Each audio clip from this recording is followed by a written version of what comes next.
first things first, I want you to introduce yourself.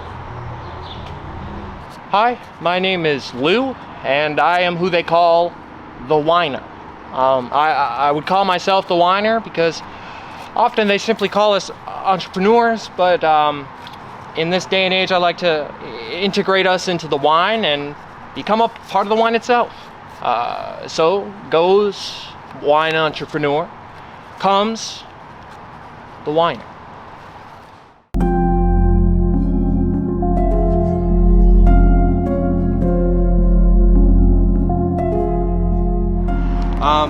Conventionally, we call it the 5 S's of wine tasting, and the first S is C, and that's a two-parter. All right, right here we got my favorite personal wine. It's actually an import from Australia.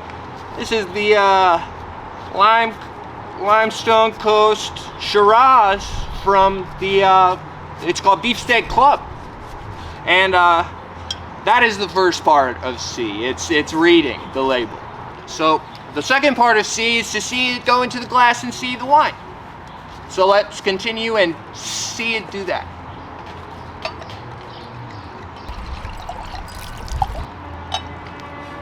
Wow. So that moves us to swirl. Many people swirl to get those legs to come up. On the beefsteak, we have some really light legs, and the legs being the inclination of the difference between the wine and the glass and how it sticks to that point. And the third S is sniff.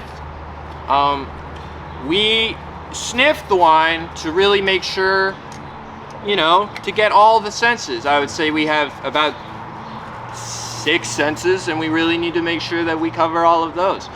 So let's get into it. We usually tip the glass towards the nose. Really make sure we have a good, proper, let's get into the smells. I would say that this is very striking. So let's move on to 4.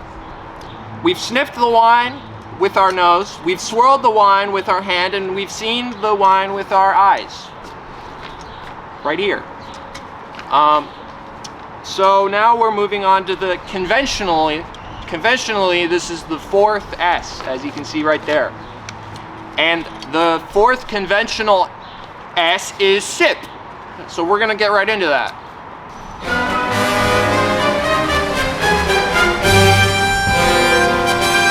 That was really hard to do, and I did not enjoy that.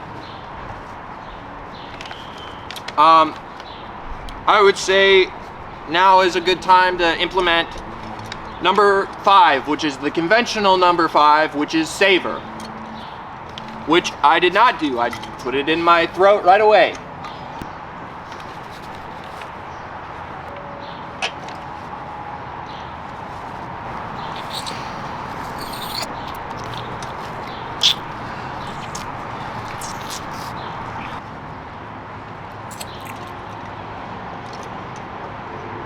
It was okay. I think I've had better savoring experiences than that, but it's similar to the smells, and the sides of my tongue are buzzing.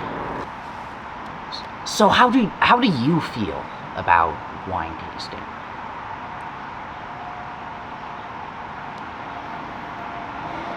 Lou doesn't know what he's talking about.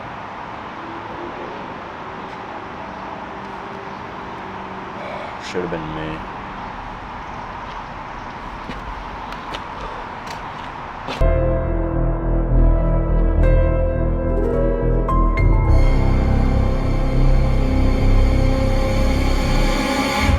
Do you want to go through? I would love to go through it. Thank you. Your 6 S's for No, us. the 6 S's of wine tasting. I'm sorry, the 6. Thank you for 6 apologizing. S's. So how do you feel about wine tasting? Well, I feel like there's a lot of people like Chuck who just, they don't know what they're talking about. Number 4 deviates the conventional path. They bring something up and then they go through the pedantics of wine, and number 4 is Silly Straw. Let's just get back to the interview. I picked yellow as we're going for this white. And we're gonna go in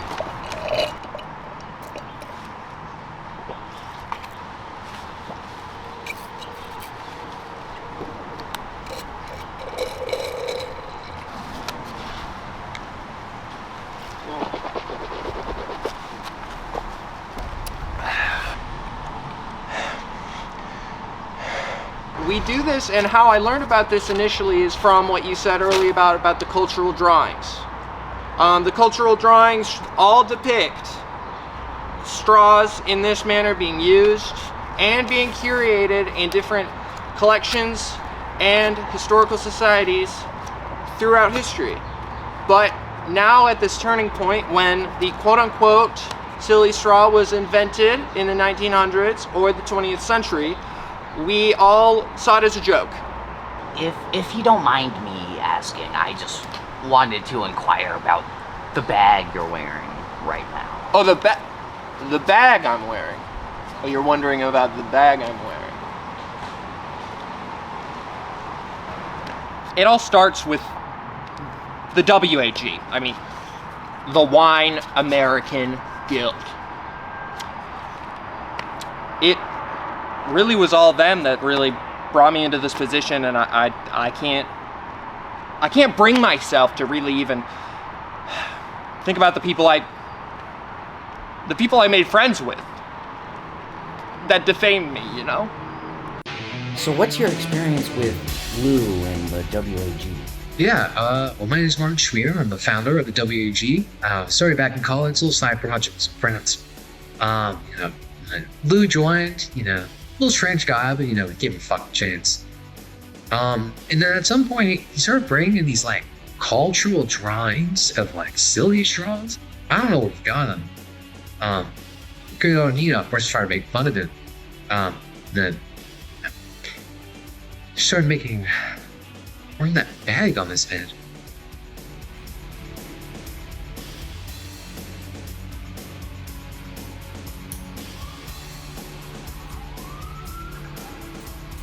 I think that somewhere inside is someone who just wants to be a part of a community and someone that is loved, and I don't know why I'm so afraid.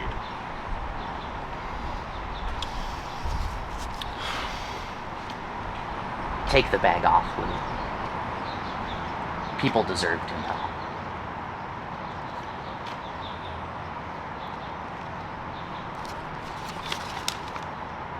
You're right.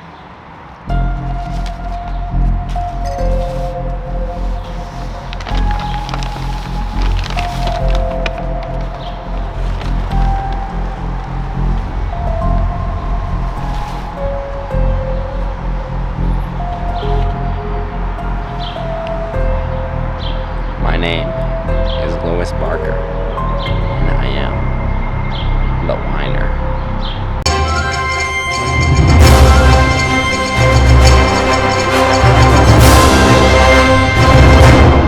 Hello, this is Stan Keithley with Channel 8 News.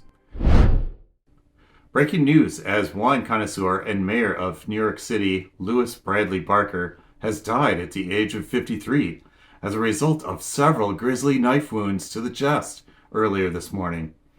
Current top suspect is wine hobbyist and Wine American Guild member Martin Schmier, a frequent critic of the former mayor after disagreements on the number of S's that are used during the process of tasting wine. Eyewitnesses near the incident also reported a hobbling man assumed to be holding a large bloody blade for his defense. The man mumbled to himself, quote, "It should have been me. It should have been me." Here is the sketch of the man provided by NYPD. Any information about this poor stranger should be reported to the proper authorities. More on Mayor Barker and Martin Schmier at 7. Lisa? Thank you, Stan. And for everyone at home, we will have more on that riveting story at 7 o'clock. And now, cats! This little fuzzy friend comes to us from our friends at the New York Humane Society. Just look at this little photos. This cat and many friends like it are available for adoption or you just... And, yeah, it wants to meet you now. So please remember to visit our local humane societies, because you'll find a friend just